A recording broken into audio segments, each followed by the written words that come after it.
Hello, hello, hello, everybody. Welcome to the Mary D. Welch Show. It's so nice of you to come back today. This is a beautiful Monday. I mean, it's just seemed like Monday. No, it rained this weekend, but right now the sun is out and it's just gorgeous, gorgeous, gorgeous. Welcome to the show. Today we have a special guest with us. His name is Rodney Allen Rippy. And so many of you may say, some of you may or may not remember him. I remember him because I remember those commercials when I was growing up. And the commercial was the Jack in the Box commercial, and he had a hamburger. And as a matter of fact, we have that commercial, and we're going to put this on so you can see, so kind of jog your memory as to who this young man is.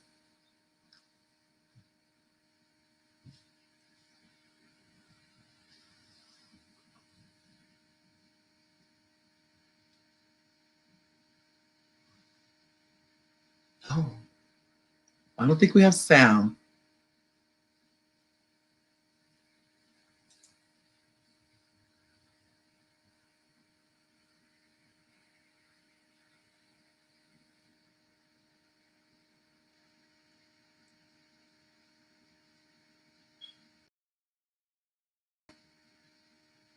Oh, I don't think we have sound on that. I don't know if we could do it with the sound, Brian. I don't know. Well, I think we're going to try it again for you with if we can get some sound on there. I noticed I didn't have any sound on my end. I don't know if you guys did or not. I don't know. Nope. I guess we don't have sound, unfortunately, but we do have Rodney Allen Rippy. All right, Rodney. Hey there, how you doing?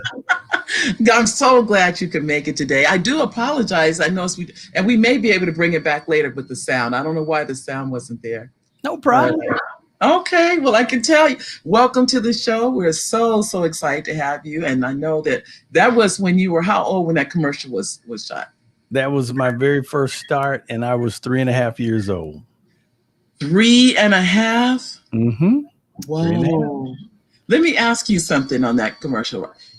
Did they prompt you or were they just asking you questions? I have to tell you, that was a completely ad-lib commercial. And they went in, just to tell you a little story. When I got that audition for the Jack in the Box commercial, Jack in the Box was kind of in a little tizzy. They were looking for something. The company sales were down. They were panicking. And so they said, you know what? We need a mascot next to Jack, of course, but we need something. We need a little boy, a girl. They didn't care what nationality. And so at that time, how it all got started, actually, I should kind of back up and give you the whole story. Okay. I was a little kid in a middle-class family living in Long Beach, California, right there on the west side. I got some of my people that are watching live right now, and big shout out to my West Siders over there in Long Beach. But I was just a little kid, and one day I was sitting in the living room and I was watching the Little Rascals, and I'm laughing because I'm watching Buckwheat. And my mom comes in from the kitchen, and so she's like, "What's so funny?" And I tell her I'm laughing at Buckwheat. And so my mom's like, "Oh, really? So you think you could do that?" And I said, "Yeah." And she goes, "You wouldn't be afraid to be on TV?" And I'm like, so my mom's like, really? And so she goes over to the Yellow Pages, and before you know it, she starts calling people. And literally back in that day, in the 70s, in the Yellow Pages, there were talent agents and managers and modeling people in the Yellow Pages. Right. So it turns out my mom made a few phone calls, and before you know it, she started setting up meetings. And the first, actually, it was really kind of strange. Out of that list of people, my mom had called this guy, and he was like, "Oh yeah, bring him up. I want to meet him." And so we go up. My mom takes me one afternoon, and we drive from Long Beach to Hollywood. And the guy looks at me, and this guy is a salesman. He's like, "Oh, he's cute. Oh yeah, I'll take him. I'll sign him up right now. That'll be $1,000." And my mom is like, "Wow, $1,000?" And I remind you, this is like 1972. Yeah. And he was like, "Yeah, oh yeah. Well, we got to do his pictures and got to get him." And my mom was like, "Wow, but he has a brother and sister. And he's like, oh, well, if you're anything like him, I'll take him. And my mom's like, wait a minute, do you even need to see him? Oh, no. If they're like him, I'll take him. So before you know it, my mom talks to my dad and kind of says, okay, we're going to do this thing. And dad's like, look, this is your idea. They take the money out of the bank, give it to the guy. And about a week goes by and we don't hear anything. And it's like crickets. And my mom's like, something's not right. Let's go up there and check up on this. So me and my mom hop in the car again. We take another trip up to LA. And when we get to the building where the guy was, mom starts knocking on the door, but down the hallway was a group of parents and kids, and they were standing there and they were pointing like, is there anybody in there? And my mom's like, what's going on? And my mom walks down and says, what's going on? And they're like, we think that man took our money. My mom's like, what are you talking about? And so my mom says, hey, calm down. My mom was always like one to take care of biz. So mom said, I'll be right back. Mom goes down to the front office and says, hey, is anybody in suite whatever it was? And the guy comes up there and opens the door. The guy's gone. So he has taken everybody's money and skipped. And so next thing you know, the police get called. And then there was this one detective that comes over from the LAPD, and he talks to all the parents and he says, look, you guys don't need to be calling these agents. You need to go through SAG. And everybody goes, what's SAG? And that's Screen Actors Guild. And so you have to get a SAG regulated type of agent, someone that is reputable. So my mom was like, oh no. And all the parents were like, oh no. So everybody walked, and that was the end of that. So my mom has this list, and she has to come home and she has to explain to my dad what happens. And so mom cooks this fantastic dinner and pork chops and, little green peas and muffins and everything. And daddy's eating and hoo-hoo. So how are things going? Mom's like, oh, everything's fine. And she's like, Fred, I got some bad news. The people took the money. I told you, I knew this. I knew you shouldn't have done this. I knew it. Wait a minute, Fred, And so my mom starts talking to him, and it turns into this thing where, my mom's like, well, look, I got this sheet, and we got to use a SAG agent. My dad's like, SAG bag, it's over. We ain't doing nothing. We done lost money. And my mom's like, no, we're not supposed to pay money in advance. And my dad was like, look, I'm not spending no more money. No. And so finally it turns out my mom says, well, if it doesn't cost anything like it's supposed to, we'll find out. Right. So turns out mom starts going through this long list of agents and calling and calling. And before you know it, she found an agent. Her name was Dorothy Day Otis, and she was one of the top child agents in Los Angeles. She was the best, the top. And so before you know it, what ends up happening, we go up, I meet her. Dorothy's completely professional, so she had to meet my brother and sister, and she meets all of us, and she sees maybe I could work you guys as a family. I could work you independently. Okay, this is good. So before you know it, my sister Beverly Lee was signed up, my brother Kenneth Wayne was signed up, and I was signed up to the Dorothy Day Otis agent. And over time, my sister went out on a couple auditions. My sister landed the first commercial in the family. She did a commercial for Banquet's Fried Chicken. Remember the frozen chicken in the freezer section? She ended up doing a commercial. My brother, he went out for a Coca-Cola commercial, an audition for the old Coke commercial. I like to teach the world to sing in perfect harmony. So my brother, he went out on that call, and then I'm bummed. I'm the baby of the family, so I'm bummed. And I'm like, when am I going to get a chance? And so finally, phone rings, and it's my agent, Dorothy. And she says, hey, my mom's name was Flossie. She says, Flossie, we got an audition for Rodney. It's for Jack in the Box. It's a cattle call.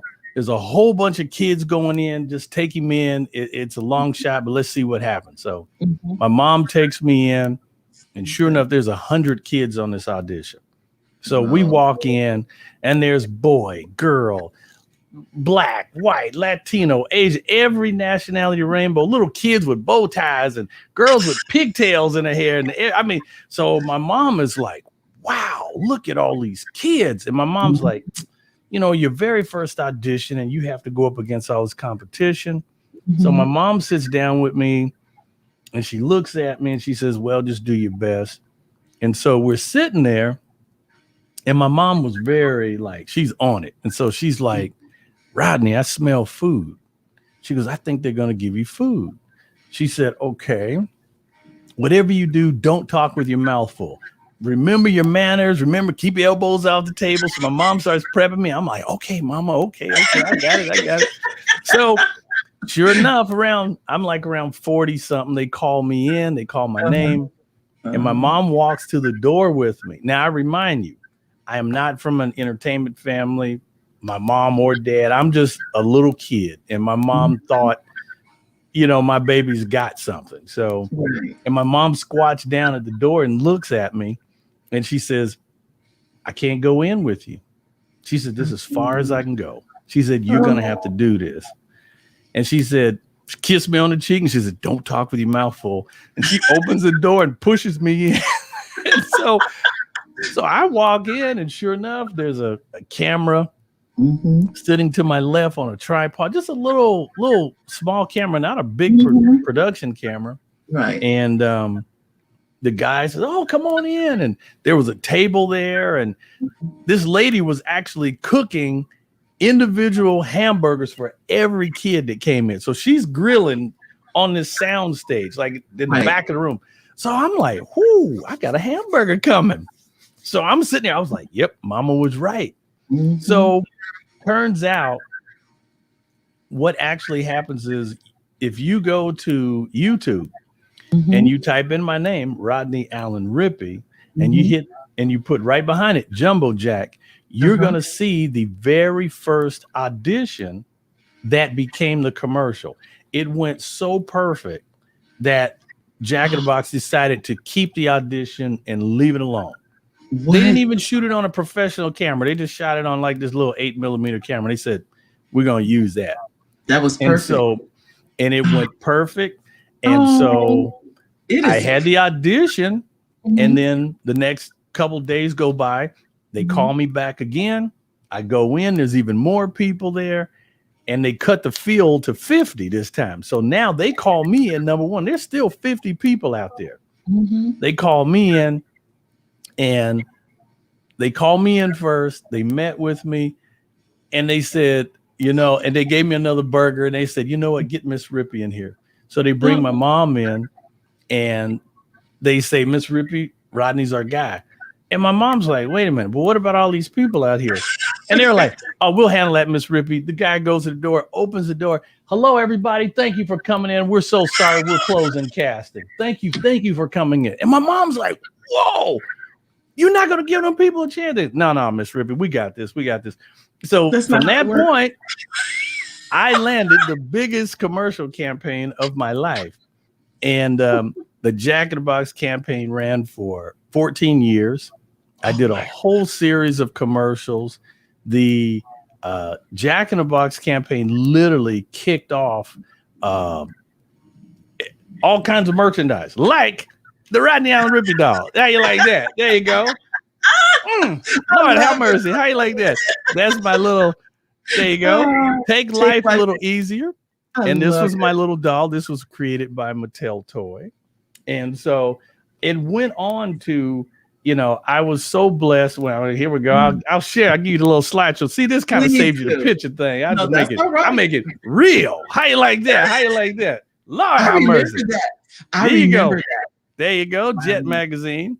There you go. That is so precious. Yes. And so from there, I mean, the Jack in the Box campaign, that was my start. I always give props to them for that. And, you know, over the years, I've done different things. Actually, they brought me back when I was in high school and we did kind of like a retro commercial. And, you know, till this very day, I'm working on projects and hopefully there might be a chance for us to do a campaign and do something new now. So Jack in the Box was the start.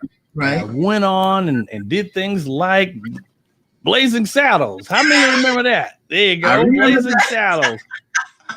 And I remember Blazing Saddles. I actually played the sheriff when he was a little boy in Blazing Saddles. So you have to watch Blazing Saddles. A lot of the Blazing Saddles fans out there. So, and I mean, I had the pleasure of working with the biggest and the best names in Hollywood from, oh gosh, from George Burns to, I mean, I could just go Sammy Davis Jr., Mel Brooks, Merv Griffin. You know, I did all the shows. So when the Jack in the Box campaign started, I did all the shows. Mike Douglas, Merv Griffin, Johnny Carson, Dinah Shore. And me and Mom, at that point, we started traveling all over. And at that point, Mom sat us all down, sat my brother and sister down and said, hey, how do you guys like it? Beverly, you did a commercial. Kenneth, you've had a couple auditions. Rodney, you got the Jack in the Box thing. How are you guys liking it? And my brother and sister, they kind of decided that it wasn't for them, that it was just too much, the makeup and me, I was a little guy and I'm getting hamburgers. I loved it. So I'm like, I love it, Mama. Let's keep rolling. Mama's like, look, I'm not forcing you to do this. This is up to you, however you feel. You know, I'll continue to take you to the auditions if you're having fun. We're only going to do this if you're having fun. And I said, I'm having fun. Mama said, okay. So from that point, you know, we continue to move around and to do things. And actually my album is in my case over here, but I actually produced an album called Take Life a Little Easier. That's the name of the album. Right. And I actually became the youngest person to ever chart on Billboard because the album actually got on the charts and charted. Right. It wasn't like at the top, but it got on, which still made it kind of historical. So from that point, you know, I'm meeting wonderful people like you and having a good time. And that's what it's all about. That's how it all got started. That is a story. I'm just like that. I mean, really, if you think, to me, as you're talking, I'm thinking God is in this because most definitely. And I thank God for, you know, my family, my mom, my dad, and you know, everybody. It was a support thing. It was never anything like, you know, my family completely supported me. Like whenever me and my mom would travel, and I mean, I'm talking about all over the United States. Everywhere I went, people would want to give me things. You know, I don't care if it was a trinket, a T-shirt, a hat, whatever. And after I would get these things, I would, you know, I told my mom one day, I said, hey, what about Beverly and Kenneth back home? I'm like, I need to bring something home. So what would happen is my agent would tell anybody everywhere we went, listen, if you're going to give Rodney something, give him 3 because he's got to take 2 back for his brother and sister. So, and you know, 1 for each. So whenever we traveled and I come home, it was like, hey, what you got? I'm like, I got this. And so everybody had to come up. So we all had a good time. And so there was always love and support and understanding. And which is needed. Whenever you're doing something like that, you got to have good support, you know. You got, as they say, you got to have your tribe. Yes. Elaine, thank you for. She said this is really interesting. And some other comments I can't always catch the comments, but we like to thank you. Any comments you guys write, it's appreciated. And Gwendolyn, it's so good to see you all grown up. That's what she's saying. Well, thank God. Well, I'm very thankful that God has taken care of me. I'm telling you, I have had.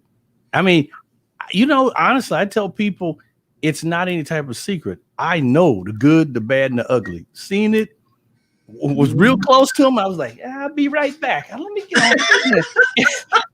That's how I roll. Thank God. And I've been able to sustain and maintain and keep working with good people. And I mean, if, you know, some people, I got people that talk to me and they're like, why are you doing so many things? I'm like, look, I see the value in people and projects and you know, and it's relationships. And so you got to build. And, you know, when I look at people like Matt Damon and Ben Affleck. You see these guys, it's about partnering up. It's about working. I mean, and I like their style, and and I'm looking for that type of relationships with business people, especially in the industry, outside the industry. Right. And that's what it's all about, really. It is. But you have, as I have your resume. Oh my. And let me say this. It is it's impressive. It's very impressive. And I'm going to actually, so just audience, we're talking this gentleman here, the Academy of Television and Arts and Sciences has bestowed upon Rodney that it's the greatest commercial in the past 50 years. Actually, I got the award right over here. If y'all want to see it too. Yes, we want to see it. You do? Yeah. You want to see it? Yeah, that's huge. Keep talking. Hold on. I'll grab it. Don't move. Everybody, this is real Hollywood here, real live stuff. So don't move. I'll grab it for you. I don't want to leave that in the cold. Wait a minute. You're talking about here we are, 50 years, a century. No, a century's 100 years. But I would tell you, I'm back. See? I'm back. See, this is how we do it. See, we want Mary to have the best interview possible. Here you go. Whammo. How you like that? That is huge. That's just how you think about that commercial. I will never forget that commercial because it is so innocent. It's so precious. That's really what was captured that day was the innocence. Well, honestly, like I said, I want to see the award. Well, honestly, I thank God because my life is one where I take people with me. A lot of times I meet people and, people want to go back in memory lane, 1972. I ask a lot of people when I meet them, where were you in 72? And people go, man, 1972. And it brings back such nostalgia, such a cool time. I mean, there wasn't no coronavirus. There wasn't none of that stuff. It was just living and good music and good food, and things life seemed to be just simple then. But I mean, as technology has progressed, so has a lot of stresses in life, and so I try to keep life 100. I try to enjoy life and do what I can, and that's what it's all about, Well, I would like to congratulations on your award. Thank you, man. That is truly, even I kept reading it going, of all the commercials, all I kept thinking about, we see commercials daily. Yeah. And they're saying of all the commercials the last 50 years, that is the commercial. That is just, to me, is phenomenal. When you received that, were you surprised when they sent you a letter? Did they call you? How did they do that? At the time, it's one of those things my mom and, we would get letters and calls and invites to things like the very first American Music Awards. Matter of fact, if your audience out there want to have something beautiful to look at, just go to YouTube, type in my name, Rodney Allen Rippy, and then put Michael Jackson. And you'll see the very first American Music Awards. And it was me, Michael Jackson, Donny Osmond, and my friend Ricky Siegel. And Ricky Siegel was the little boy that was on TV, and he had a TV show at the same time. And so we were all invited to the very first American Music Awards that's where I met Michael and became friends with Michael, and it was a cool thing.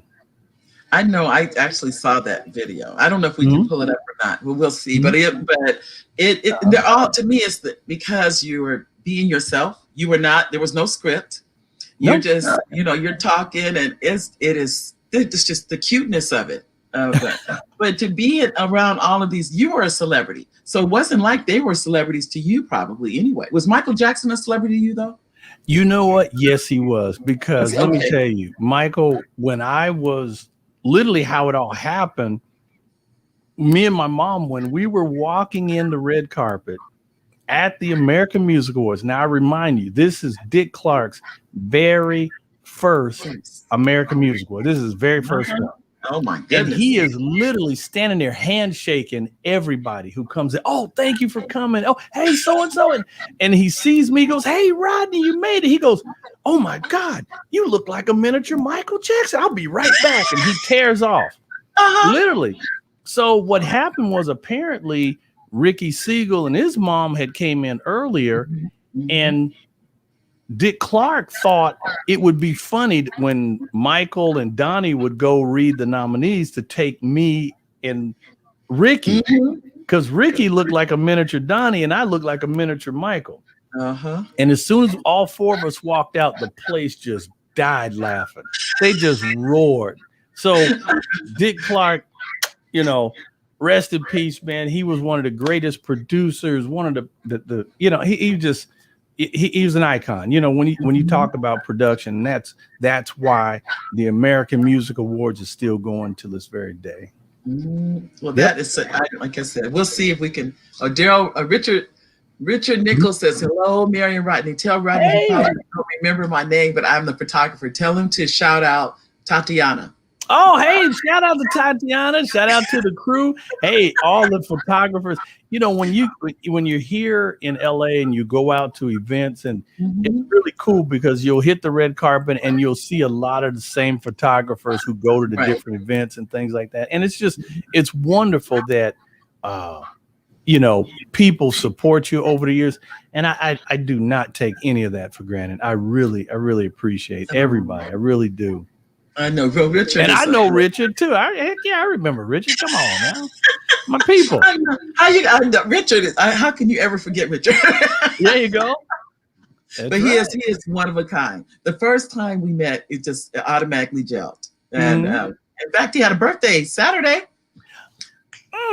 Where was I Saturday? Saturday, where was I Saturday? I missed it. Well, happy birthday, Richard. It was raining. I know it was raining. There you go.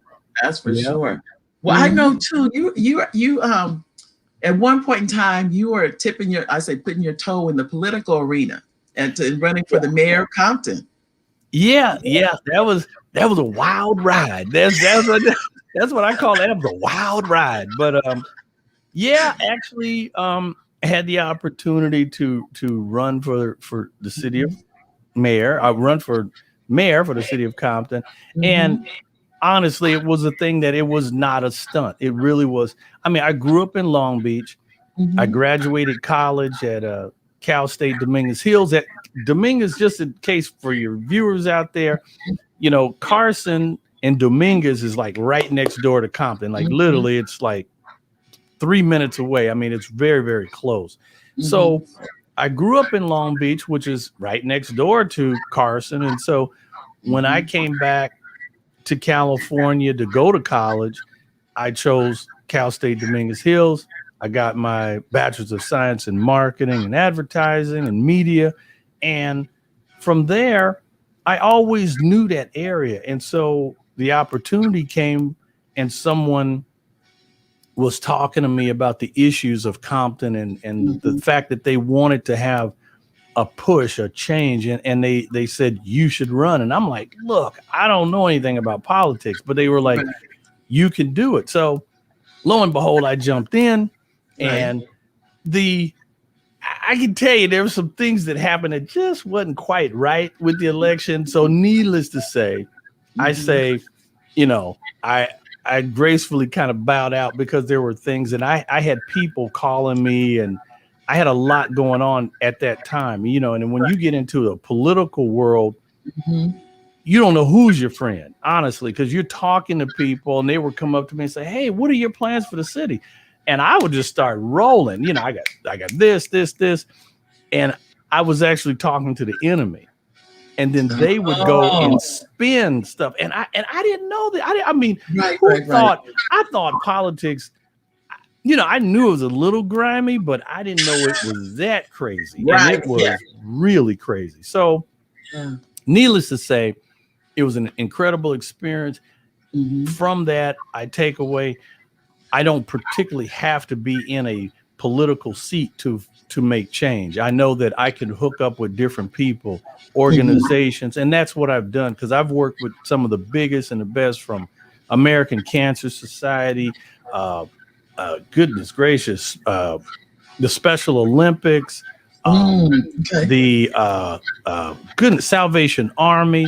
I'm Oh, tied into good. another group called Prime Motivation. I mean, there's a lot of great organizations, and so I can stay busy 24 hours a day, literally, if I need to. Right. Well, I Hmm. know too, you're also involved in sports.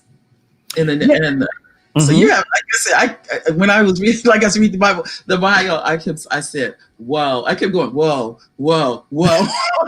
Yeah.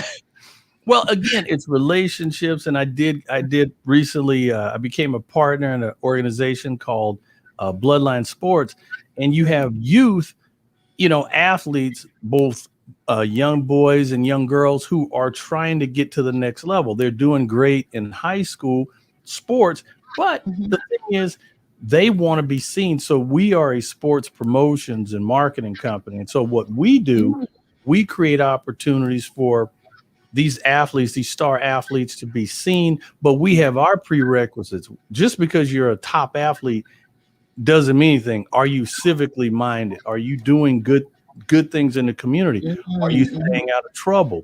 And are your grades at a particular level? Because in order to be a bloodliner, we have certain prerequisites. And so we created a website called Bloodline Sports CO, and you can actually log in and put your stats and pictures and videos so college recruiters and people out there can actually get these kids and pull them into colleges and get them to play and so that they can go to the next level. So that's what Bloodline Mhm. Sports is all about. Now, another one of your, I don't know, Mhm. well, the Hidden Pioneers. You're Mhm. involved with Hidden Pioneers because they're doing something special next month. Yes, ma'am. I am the co-host of an event coming up. Mhm. Uh, it's called the Hidden Pioneers, Mhm. and we're doing something called the Global Diversity Summit, where we have a huge list of VIPs. We even have a working relationship with NASA, and it's all about STEM and getting the kids fired up because a lot of young Mhm. people don't know that NASA actually have internships. And do you know there are other prerequisites, but your GPA only needs to be 2.9. No. 2.9 to be able, that's it. And there's a lot of students who fear that opportunity because they think like, oh, to work with NASA to do an internship, I've got to be 4.0 or higher. Well, guess what? These are some of the things that we're going to talk about. We've got a huge list of people. It's going to be February 20th and the Mhm. 21st. Mhm. We want you go to hiddenpioneers.com and just log in and register. So I'm involved in, you know, academic, type of things like that. And it's all about STEM, it's all about vocational opportunities. And I'm just loving life and I'm loving my pockets of people who I know and I work with and it's all about that. There, I got another friend who's putting something together called Project Tapestry. He's working on, how charities all grind and they're always trying to find money. He's Mhm. trying to put one thing together where all the charities can go under one umbrella and the funding can get disseminated because sometimes all the big charities get all the money and Yeah, the little they do. people they miss it. He wants Mhm. to make sure those funds funnel down to them, and Oh. so we just Bill and I from Bill Montgomery. Neat Mhm. thing, Bill Montgomery from the Hidden Pioneers, his Mhm. cousin is the world famous Katherine Johnson from Right. the movie Hidden Figures. And Right. so she helped us get to the moon. So Bill's always been inspired. And so Bill and I, and another gentleman by Alatino Brown, we just interviewed Congress, actually the Honorable Congresswoman Diane Watson. Right. And Diane Watson is she was the queen of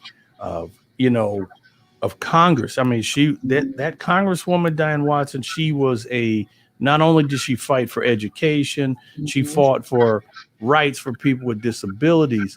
Right.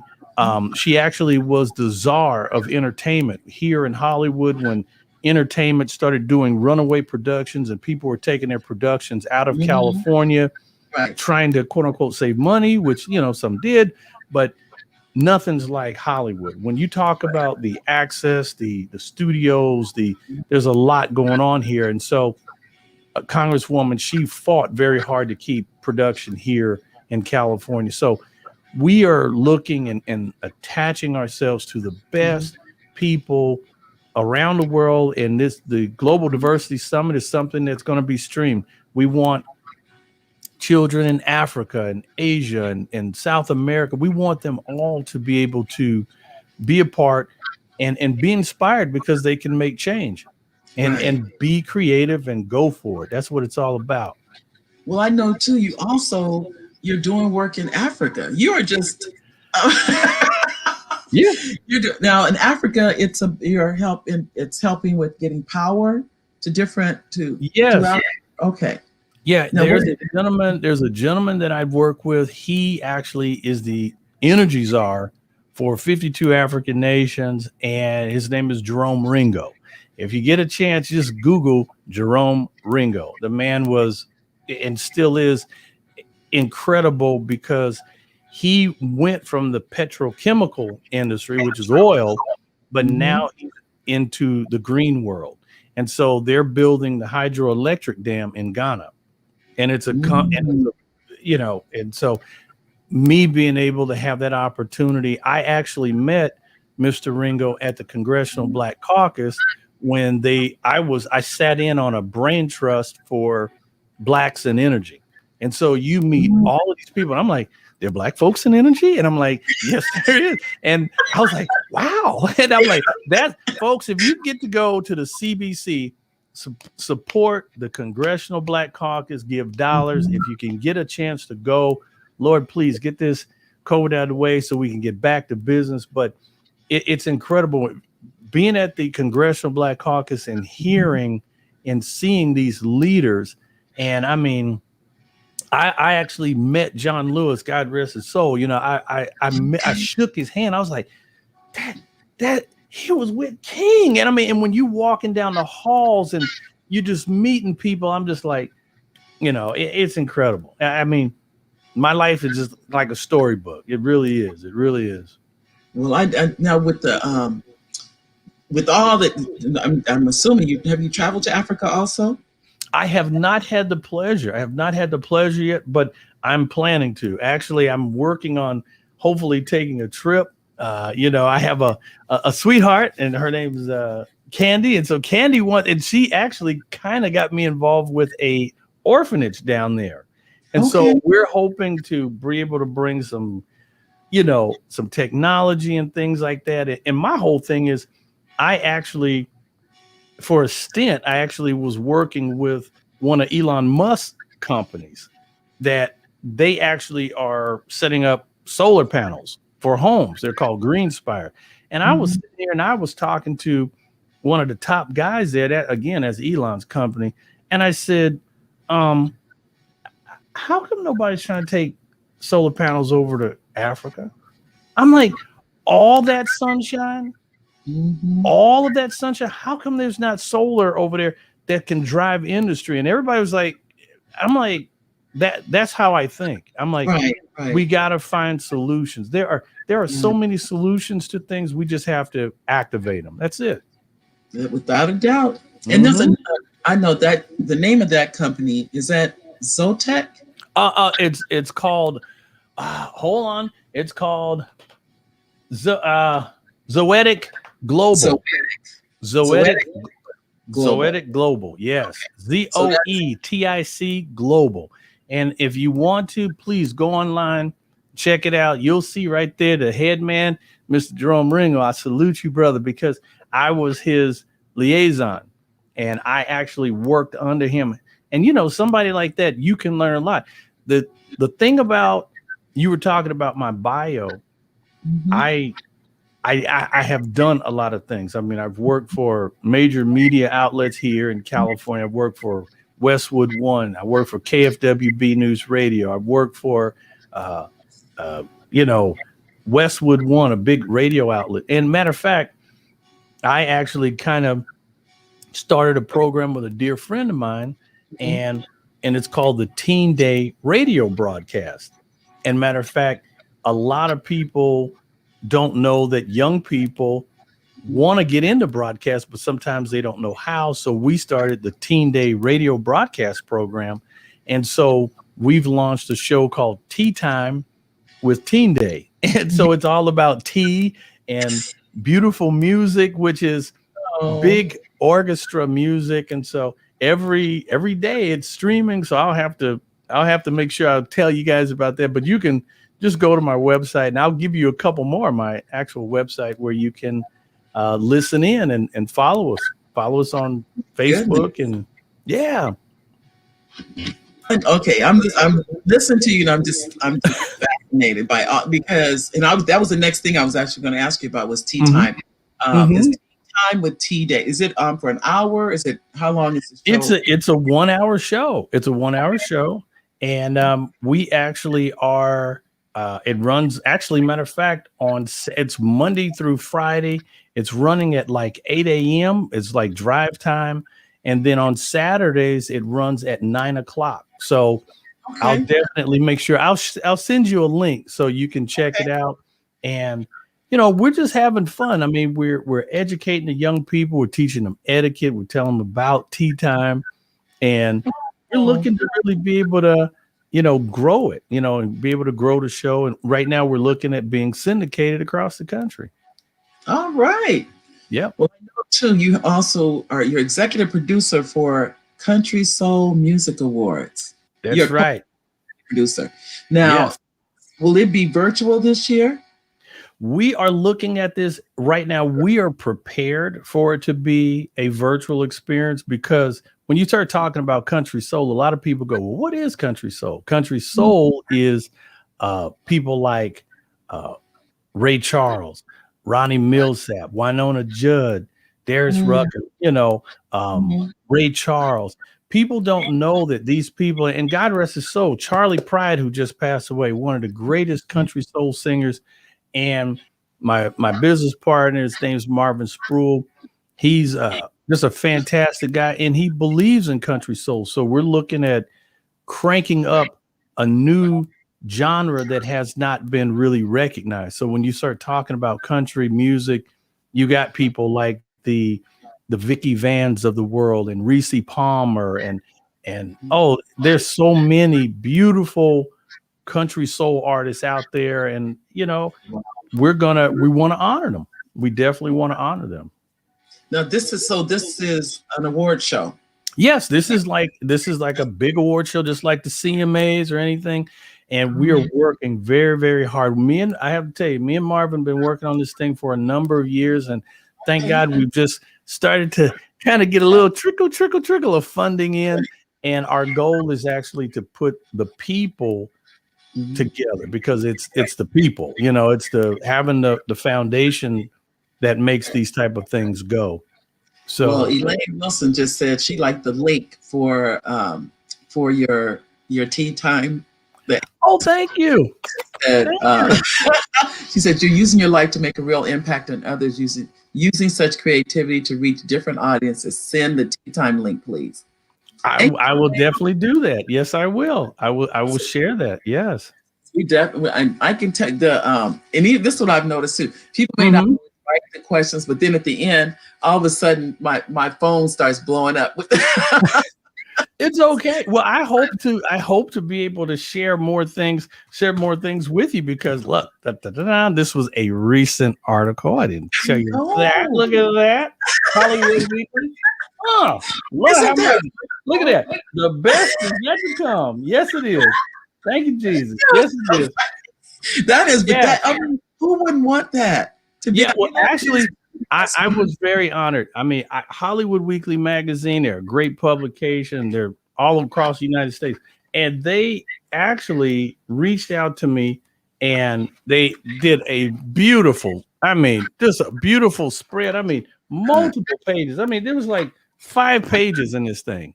Just tons and tons. Oh, there's my album, which Lord have mercy. How you like that? There you go. Oh my Do God. you know a wonderful lady had sent me this brand new, still in the plastic. Do you know this thing is not out of the plastic yet?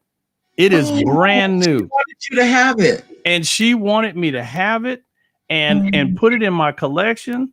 There it is, right there. But you know, I'm gonna be honest with you. That's the cover of your book. That's You the know cover what? of your book right It there. you know what? I love it. And you're creative.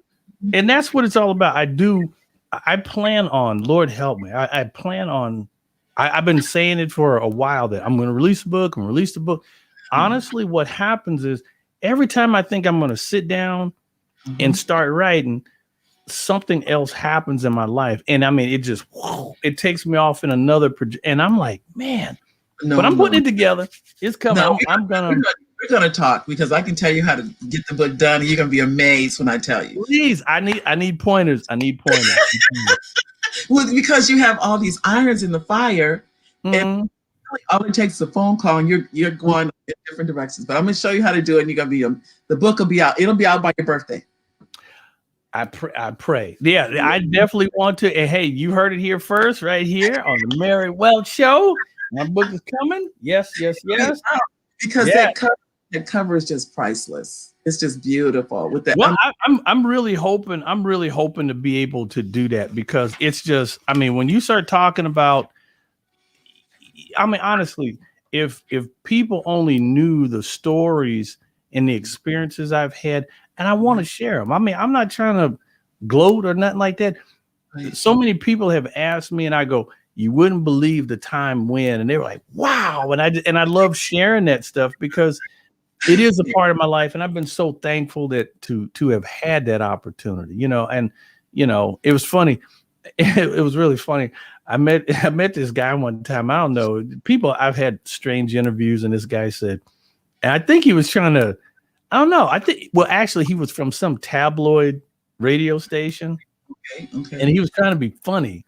And I'm Mhm. pretty quick on my feet, as you can tell. And so he was like, "So tell me, Rodney, how was your 15 minutes of fame?"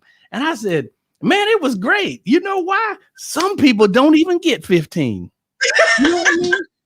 Some people don't That's even get 15." So I was 15. like, "Yeah." So you know, Well, but I could say that you got from that. You think about from that one experience, your entire mhm. life is affected by it.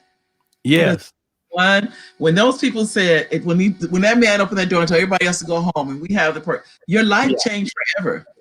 it did. And like I said, I'm still meeting people. I mean, it's like you know, I'm friends with so many different people. Another cool colleague of mine is a gentleman. His name's James Andrew Taylor to the Stars, Latin guy, real cool cat here in Southern California. But James and I, you know, we're working on a concept, a show called Taylor Wars. And you know how like you see I Fashion like. Runway. Check this Uh-huh. out. You see Fashion Runway, right? Everybody's all about the fashion. Have you seen anybody sew anything? No.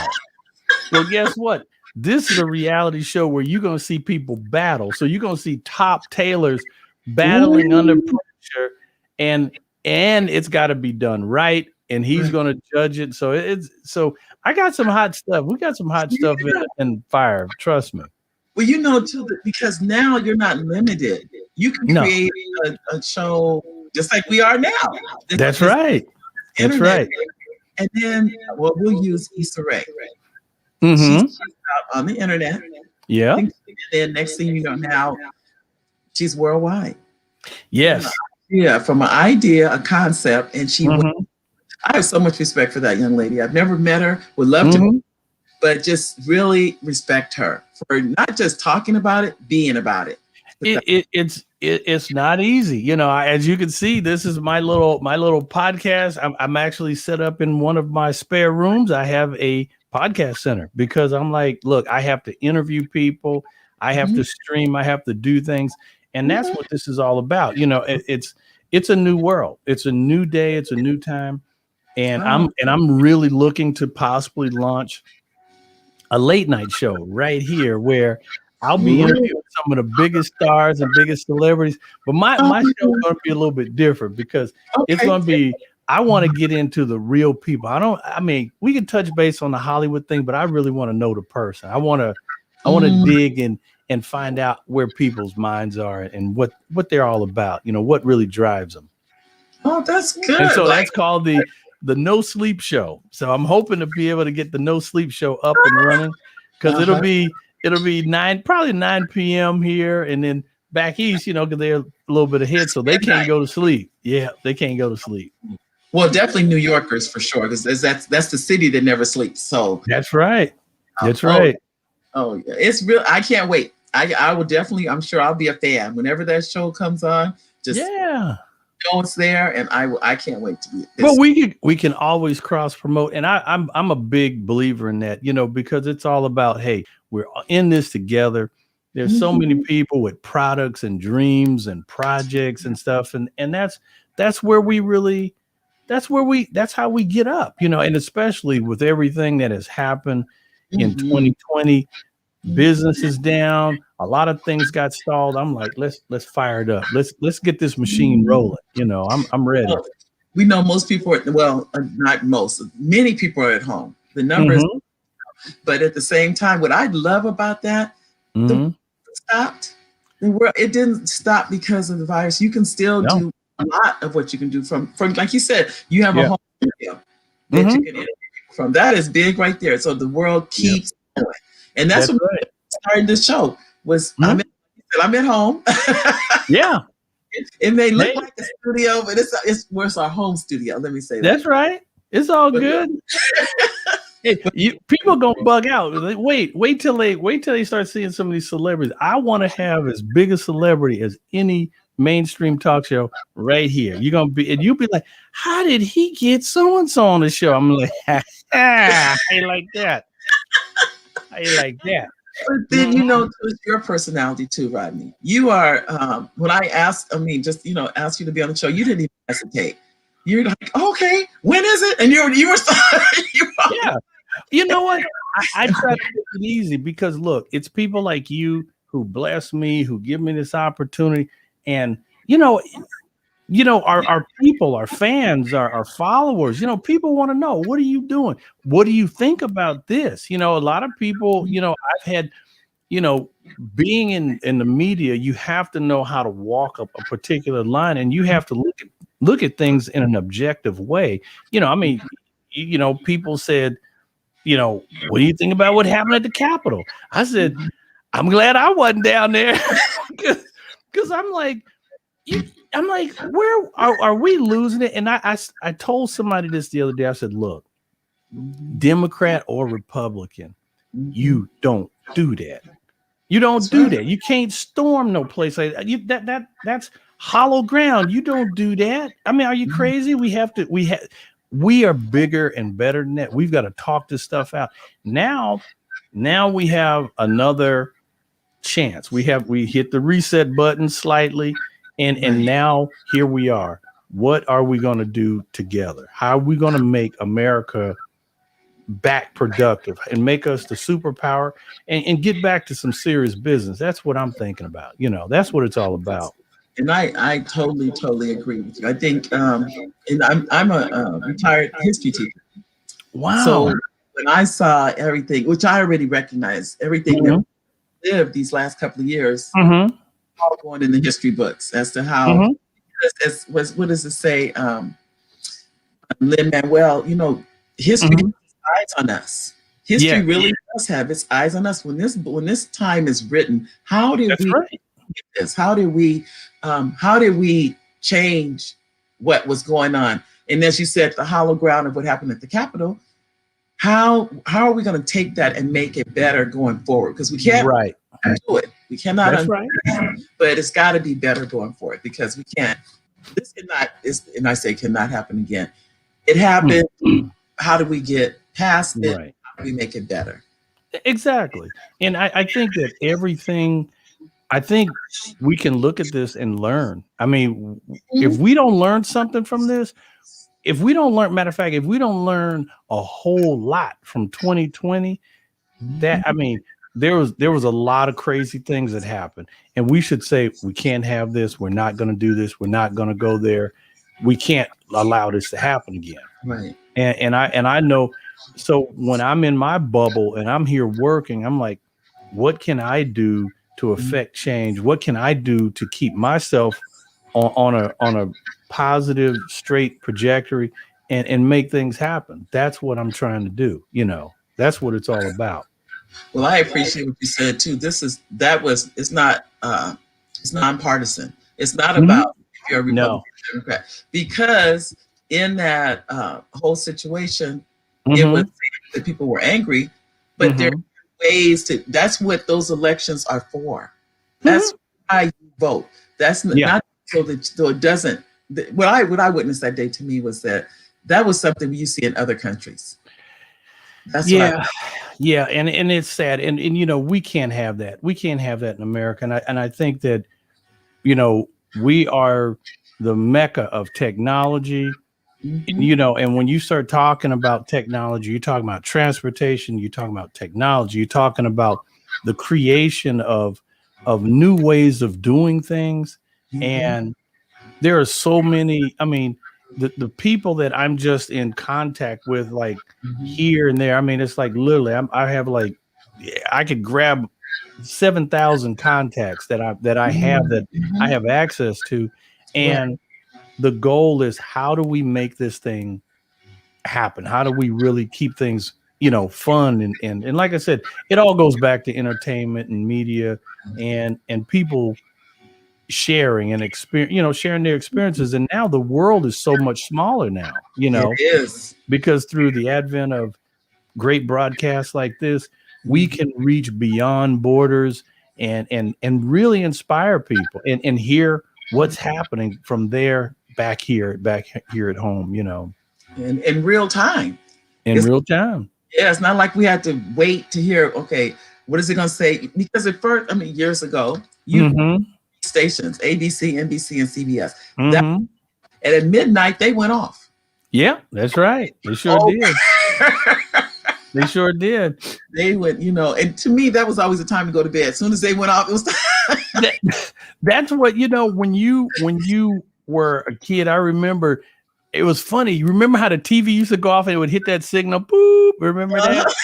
And I was like, wow, time to go to bed, but it's something, because I Mhm. remember all of these different things and hearing about that, and just, the music. That's another thing.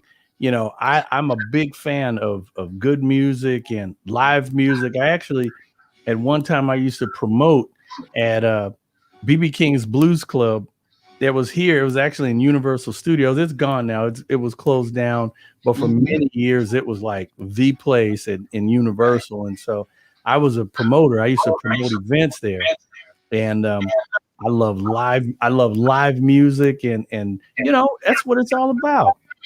Oh, well, I can Hmm. tell you, Rodney, this has been, when I tell you a pleasure, it has been a pleasure. It really Oh, to have you here on the show. But let me ask you this: will you come back again?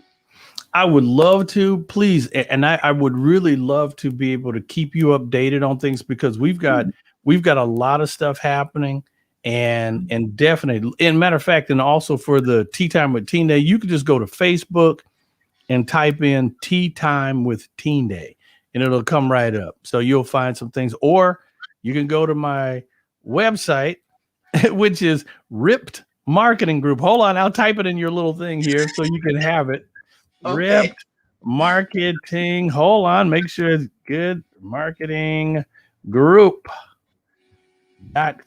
Yeah, rippedmarketinggroup.com. Yep, I did. That's it. And Oh, on there, if you go to Ripped Marketing Group, you can click on some of the clients and some of the projects, and you'll be able to click right on Tea Time. As a matter of fact, it'll come up Tea Time with Teen Day. oh, That's bro. and that's my marketing PR site. And so I kind of I use everything I got. Thank you. Yep. She said, great show, and she thanked you for coming on the show, Rodney. Thank you. Thank you. Thank you for having me, Mary. I appreciate this. I really do. Oh, we're like I said before, and I mean this. We're honored. We're honored. I know you've made your parents very proud. I know. Oh, well, thank you. Well, God, like I said, I lost my mom when I was 18 years old, but she gave me enough to carry me on and my dad's birthday, I'm gonna wish him February 3rd. My dad is, I believe, 87. All right. So thank God my dad's doing good back there in North Carolina. So hopefully I might get a bird and get back there for his birthday. So we'll see. We'll see. All right. Well, we will definitely stay in touch. God bless, Yes. and come back again. Yes, Queen. I would definitely do that. God bless you. Thank you.